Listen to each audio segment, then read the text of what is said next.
Arsenal fans, let's talk about the future. Because it's looking brighter than ever at Hale end. While the first team is battling for top honors, a new generation of Wonderkids is making serious waves, and you need to know their names. We're seeing a trend of exceptionally young players and it's a testament to the incredible work being done at the academy. At the heart of this youth revolution is a name you might have heard buzzing around recently, Max Munoz. This kid is special. At just 14 years old, he's already training with the under-8, and I said, think about that for a second. At an age when most are just starting their GCSEs, he's holding his own against players 3 or 4 years older. This isn't just a random promotion either. It's a calculated move by the club, recognizing a talent that simply can't be held back. So, what makes Munoz so special? He's a central midfielder, and those who have watched him describe him as a player with incredible technical ability, a fantastic range of passing, and a football intelligence that belies his years.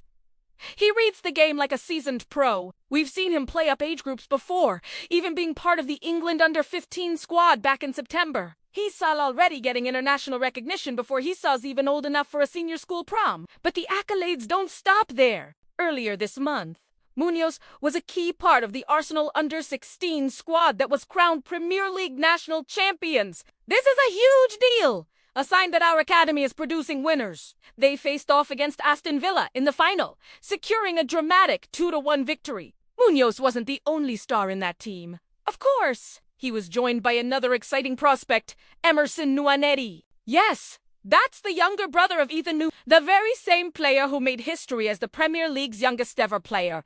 Talent clearly runs in the family. Emerson even scored both goals in that final, showcasing his own immense potential. The club's faith in these youngsters is being demonstrated on the biggest stages. In the recent UEFA Youth League match against Bayern Munich, an under-19 competition, the squad list was a real eye-opener. On the bench alongside some familiar under-18 faces was Max Munoz.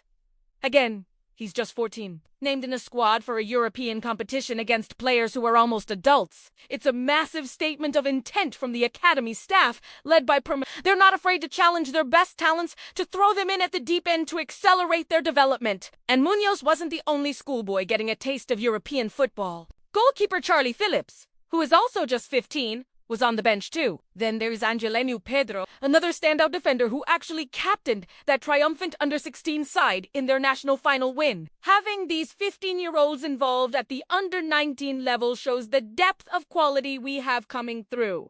It's a clear pathway. Perform well, show your quality, and you will be rewarded with opportunities, regardless of your birth certificate. Of course, a squad like this needs a bit of experience to guide the younger players, and that came in the form of Max Munoz. He's another prodigious talent who has already made appearances for the first team this season, creating a bit of history himself. Having a player like Nwaneri, who has trained with Soka, Odegaard, and the rest of the senior squad, is invaluable for the likes of Munoz and Pedro. He can pass on that experience, show them the standard required, and act as a leader on the pitch. Now, it's important to keep things in perspective. The UEFA Youth League campaign itself hasn't been successful for Arsenal this season in terms of results. In fact, they lost all 4 of their games heading into the Bayern match and were unlikely to qualify for the knockout stages. But here's the crucial point. For Arsenal, the Youth League isn't just about winning. It's about development. It's about giving these future stars the experience of traveling for a European away day, of facing top-tier continental academies, and of playing under pressure. The result is secondary to the experience gained. Seeing Munoz on that bench is, in many ways, a bigger win for the club's long-term future than the match result itself. This strategy is reminiscent of how Arsenal handled players like Cesc Fabregas and Jack Wilshere in the past. They identified extraordinary talent early and weren't afraid to push them. We're seeing that same philosophy being applied now, perhaps even more aggressively. It creates a culture of excellence. The players at Hale can see a clear and tangible path to the first team.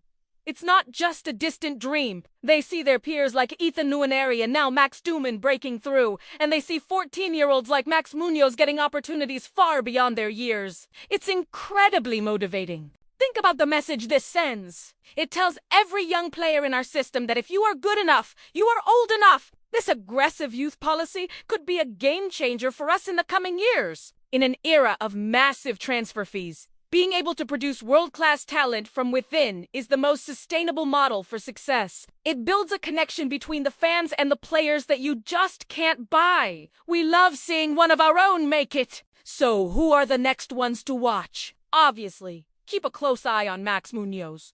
His journey over the next couple of years is going to be fascinating. Will we see him in the Under-21s next season? Could a first-team debut be on the cards before he's 17, like Ethan Nwaneri? The possibilities are thrilling. Emerson Nwaneri is another one. With his goal-scoring exploits and famous surname, the pressure will be on. But he seems to be thriving. Angelino Pedro, the Under-16s captain, is another one to track. Leadership qualities in a defender at such a young age are rare and highly valued. What Mikel Arteta and Ideo are building is a holistic club project. The success and philosophy of the first team are trickling down through every age group. The focus is on technical quality, tactical intelligence, and a winning mentality. The players being promoted are not just talented. They fit the Arsenal DNA that Arteta is reinstilling in the club. It asks about creating a pipeline of players who understand the system before they even get near the first-team dressing room. This is what elite football club management looks like. It's not just about the next game. It's about the next decade. While we're all rightly focused on the Premier League and Champions League campaigns, don't forget to pay attention to what's happening at the academy. The next Bukayo Saka, the next Emil Smith-Rowe is likely already in the system, working their way up. And from the looks of it, players like Max Munoz have every chance of being the next big thing to emerge from Hale end. The future is bright, Gooners. The kids are more than all right. They're exceptional. What do you think about this strategy of fast-tracking young talent? Who are you most excited to see break through? Let me know your thoughts down in the comments. It's a great time to be an Arsenal fan, not just for the now, but for the incredible future that's being built right before our eyes. Thanks for watching, everyone. If you enjoyed this update on our Academy stars, make sure to hit that like button. And for more deep dives into everything Arsenal, don't forget to subscribe to the channel. Until next time.